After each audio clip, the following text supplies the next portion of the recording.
Trump has warned Republicans who might have doubts about cutting funding for public broadcasting, saying, quote, "Any Republican that votes to allow this monstrosity to continue broadcasting will not have my support or endorsement." Freedom of the press.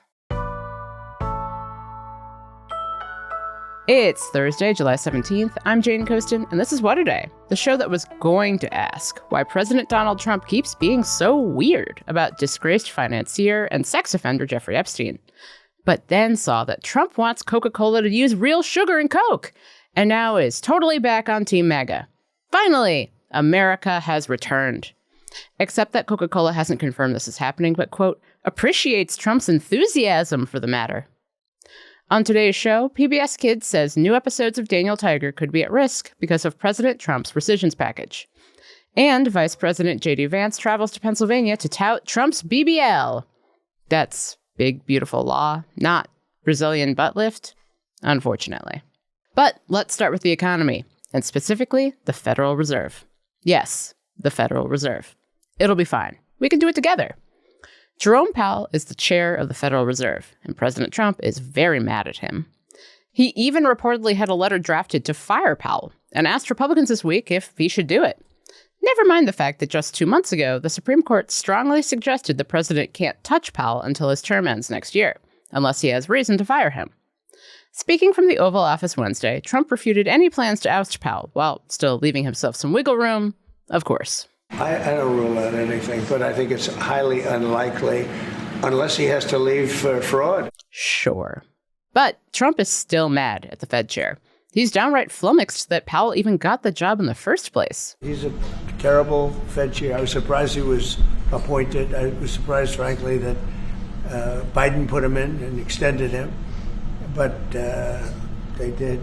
Except that the person who first appointed Powell was Trump in 2017. Biden did nominate him for a second term, but once again, the ongoing theme of does Donald Trump know Donald Trump is president continues.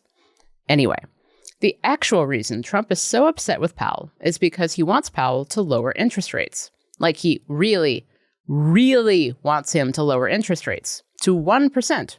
Currently, they're a bit north of 4%. Here's Trump on Tuesday speaking to reporters outside the White House. I told him he's doing a very bad job. He's way late. That's why I call him too late. Jerome Powell is too late. He's way late. Interest rates should be coming down. We have a very, very successful country. We should have the lowest interest rate anywhere in the world, and we don't. Jerome Powell has done a terrible job, and frankly, I don't think he could do a worse job. He's called everything wrong. Hot take.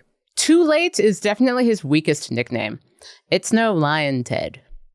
Why does Trump want Powell to lower interest rates? Because Trump believes lowering interest rates will supercharge the economy. And yes, there are a few problems with that. Namely, it could cause inflation to spike again. And if I'm remembering correctly, the American people were very mad about paying more for groceries, for good reason. So to talk more about inflation, interest rates, and Trump's very focused campaign of loathing at the chair of the Fed, I talked to Bloomberg senior editor and friend of the pod, Stacey Vanek Smith. Stacey, welcome back to What A Day. Thank you. It's good to see you, Jane. So we're recording this interview at 4:30 p.m. Eastern Time. All day Wednesday, we've seen reports that Trump is considering firing Fed Chair Jerome Powell, who, and I cannot emphasize this enough, Trump picked to run the Fed during his first term. Yes. Why is this such a big deal? This is a big deal for a few reasons. The Federal Reserve Chair, the head of the central bank, is supposed to be an independent position. You're not supposed to be able to oust the person in that position. And in fact, legally, Trump cannot do that. But it doesn't mean he can't try. And it has to do, the independence of the Federal Reserve Chair is seen as a really important thing to the economy. Can you go into that a little bit more? Like, why is it important that the Federal Reserve Chair be independent? And why is it important to the economy? This has been such a topic of discussion. Economists argue about this all the time. So the argument for having the Fed chair be independent from politics, essentially, sort of the same way that a Supreme Court justice is. It's so that they can make tough, unpopular decisions that might be really good for the economy. So, for instance, dealing with inflation, keeping interest rates high, keeping the economy slowed down, no one likes it. People don't like it. Businesses don't like it. People complain to politicians. Politicians get thrown out of office for it. that is part of why the Federal Reserve Chair has to say, like, we're going to protect the currency. We're going to make the tough, unpopular decision. It's going to be painful. It's going to raise unemployment, do all of these things, but it prevents inflation from going out of control. That's the logic. Now, going to the point you were making about interest rates, that seems to be Trump's main issue with Jerome Powell. But interest rates have been at relatively high levels for the last couple of years to bring down inflation tied to the pandemic. So a few questions on this. Why has the Fed so far kept interest rates high, even while other countries have lowered their interest rates? I mean, everybody's kind of been watching Jerome Powell with bated breath, and he has lowered interest rates several times. I think he's been slower to lower them because inflation kind of spiked for the first time in a long time during the pandemic. I mean, I think we were all dealing with it. We're still dealing with it. A lot of people say that inflation was responsible for the election of Trump, that people were so upset by the price of things going up. So I think there's this feeling that in order to sort of keep prices under control and prevent it from spiraling out of control, you have to keep interest rates high for a while and kind of bring some pain for a little while before you start to see results. I guess the way, like, if you went to the gym, you'd have to like work out for maybe longer than you think before you see results. It's kind of that logic. I know that logic very well. I know, me too. And just generally speaking, setting aside current economic conditions, under what circumstances would the Fed typically choose to lower interest rates? Well, lowering interest rates tends to make the economy grow. People spend more money. Businesses borrow, they expand, they hire. It does all kinds of good things. The trouble is that it can also cause inflation because you get more money circulating in the economy. That can mean the value of that money is less, so prices go up. So generally, you would cut interest rates if you feel like inflation's not an issue. So presumably, and I do not purport to see into how Trump thinks, but presumably that's what Trump thinks will happen if interest rates go down, that more people will borrow, more people will do business things, the economy is happy, yay. But how could Trump, the person and the businessman, potentially benefit from lower interest rates? What would he personally stand to gain? Oh, I mean, a lot, right? So his businesses can borrow money for less. And when businesses can borrow money for like very cheaply, they can just expand at a very low cost. So they can kind of do all kinds of things. They can kind of get creative and take risks and things like that. And then personally, he can take out loans and invest that money. And it costs very little. So it creates all kinds of opportunities, both for individuals and for businesses to sort of take bigger risks. Just this week, new federal data showed that inflation rose last month to its highest level since February. Consumer prices rose about 2.7% last month compared to a year ago. And economists have largely put the blame on Trump's tariffs. So what are the risks of lowering interest rates right now?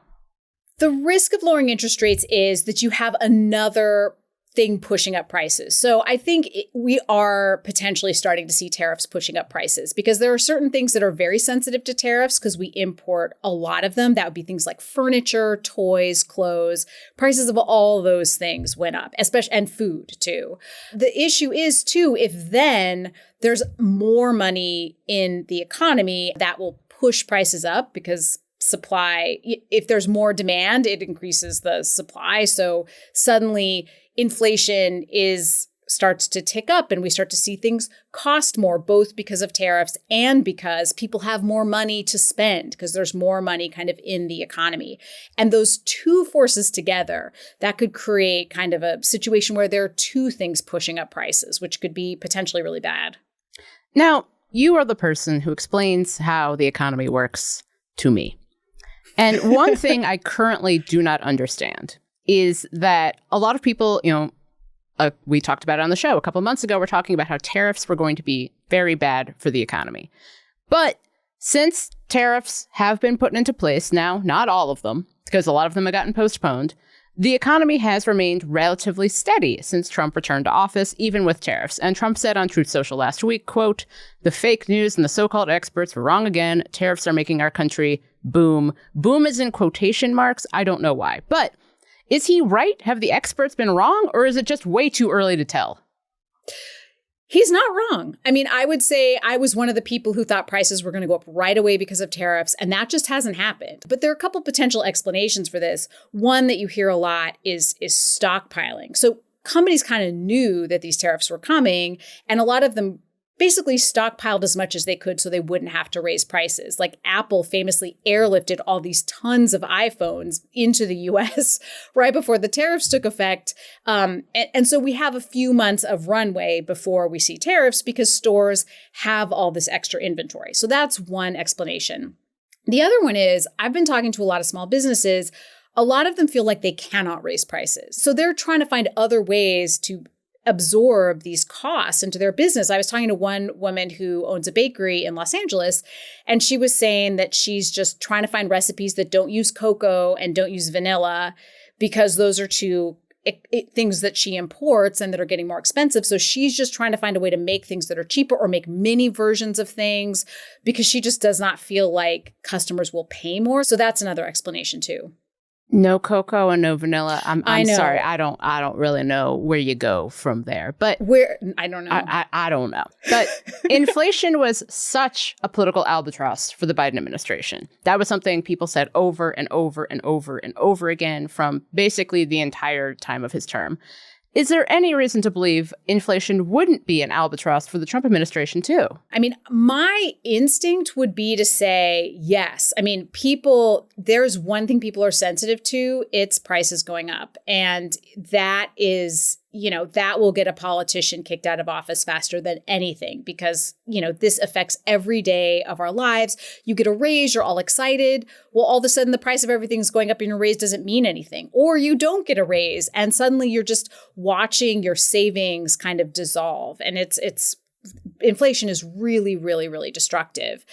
I mean, I guess you can spin it certain ways. And if you get the message out that it's somebody else's fault potentially or a temporary thing, I think the Trump administration's been very explicit, like, tariffs will temporarily raise prices, but that is the pain that we need to endure for, a more, independent economy. So I think if he can spin any inflation in a way that people will accept, that's a possibility. But people are really sensitive to prices of things going up. I mean, eggs, coffee, they're both up in the double digits since last year. I mean, that upsets people. People vote on that. People do vote on coffee, specifically. Coffee and eggs. Yeah, it's true. They really do. Stacey, as always, thank you so much for joining me. Thank you, Jane. It's a pleasure. Let's be real. Following the news cycle during this flood the zone era can feel like chasing a garbage can and trying to get more garbage out of the garbage can into your brain. But people like you tuning out is what the Trump media machine is counting on. On What a Day, we take this large garbage can of a timeline and compress it into something irreverent, engaging, and fast. Subscribe to our channel. It means you won't miss an episode, and it helps more people find our show. What a Day is brought to you by bookshop.org. Whether you're searching for an incisive history that helps you make sense of this moment, a novel that sweeps you away, or the perfect gift for a loved one, bookshop.org has you covered. When you purchase from bookshop.org, you're supporting more than 2,000 local independent bookstores across the country, ensuring they'll continue to foster culture, curiosity, and a love of reading for generations to come. Big news! Bookshop.org has launched an ebook app. You can now support local independent bookstores even when you read digitally. Use code WAD to get 10% off your next order at bookshop.org. That's code WAD at bookshop.org. Let me just say a few things about where we are before I get into what I want to talk about, which is the one big beautiful bill and the way that it's going to bring Pennsylvania roaring back and American manufacturing roaring back to life. Can we get a please clap up in here? Please clap. As you can tell, Vice President J.D. Vance was met with uproarious applause when he traveled to Pennsylvania Wednesday to promote Trump's big, beautiful bill turned law. Vance spoke to a crowd of supporters in West Pittston. The small town is part of a Pennsylvania swing district where Democrats hope to use the law to attack Republicans in next year's midterms. Funnily enough, Vance didn't talk much about the massive Medicaid and food stamp cuts in the law. Those cuts are scheduled to take effect after the midterms, which I'm sure is just a coincidence. Instead, he focused on tax cuts, getting rid of taxes on overtime, and inflation.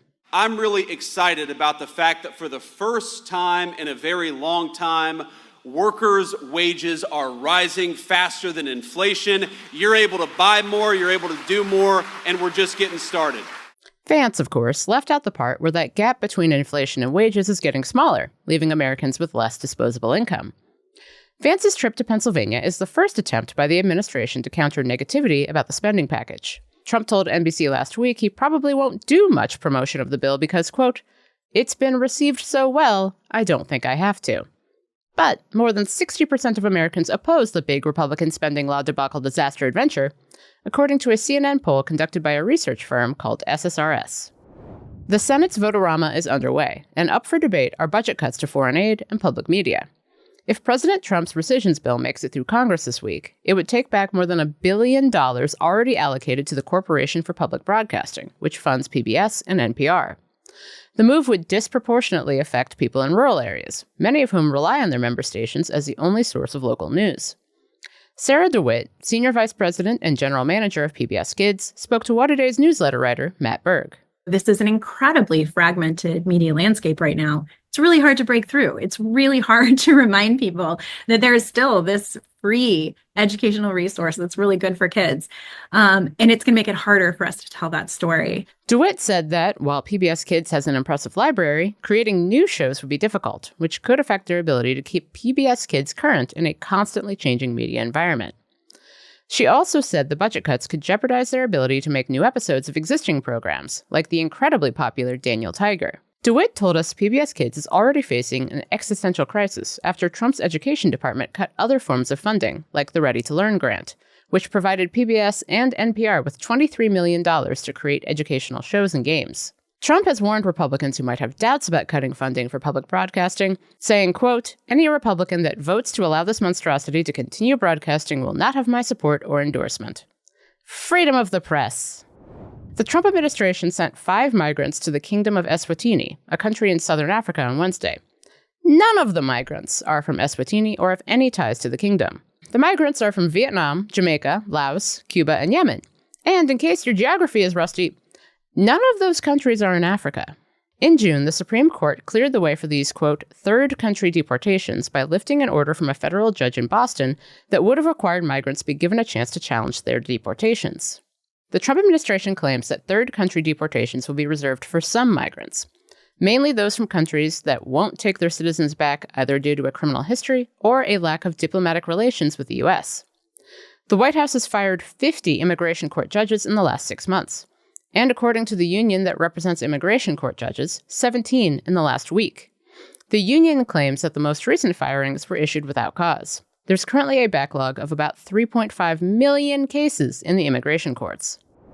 Virginia Democratic Senator Tim Kaine took part in the scolding and questioning of Deputy Secretary of State for Management and Resources, Michael Regas, on Wednesday. Regas testified before the Senate Foreign Relations Committee about the State Department's reorganization, aka the mass layoffs. During the hearing, Kaine cited reports from Reuters and The Atlantic that tons and tons of emergency food has been sitting in a U.S. Agency for International Development warehouse in Dubai and is set to expire this month. The Atlantic reports the high-energy biscuits were purchased by USAID during the end of the Biden administration. Per Reuters, they could feed at least 27,000 acutely malnourished children for a month. But since the State Department absorbed USAID, the food has been stuck in limbo. And now, the expired food will be destroyed, according to The Atlantic.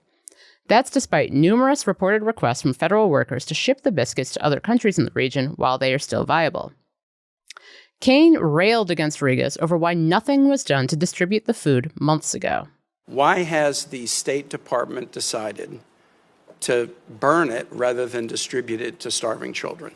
Yeah, I don't have a good answer for that question, Senator. I am as distressed about that as you are. Okay, so I was going to ask you, does that kind of make you feel ashamed? Are you proud of it, or are you indifferent to it? Look, I don't think it's, I'm not going to say I'm ashamed or proud or indifferent to it, but I think that was a failure. How about this, just as a statement of proposition? If the U.S. uses taxpayer dollars to buy specialty foods for starving children, I think it's better that the food be distributed to starving children rather than incinerated. You would agree with me? I completely agree with that. The most ironic part about this hearing was that a little before Kaine discussed the tons of food going to waste instead of being given to hungry children, Republican Senator Jim Risch of Idaho said the U.S. is too hard on itself, and there's, quote, no more generous country on the planet than the United States of America. As of our recording time, I disagree. And that's the news. That's all for today. If you like the show, make sure you subscribe, leave a review, do not bring back this giant flightless bird, and tell your friends to listen. And if you're into reading, and not just about how no, I don't care that Lord of the Rings director Peter Jackson thinks that the same company that sort of brought back the direwolf should bring back the moa, a flightless bird from New Zealand that stood 12 feet tall, like me, What A Day is also a nightly newsletter. Check it out and subscribe at crooked.com/subscribe. I'm Jane Coaston, and seriously, look up photos of the moa and tell me you don't think that bird looks like he is absolutely down for violence.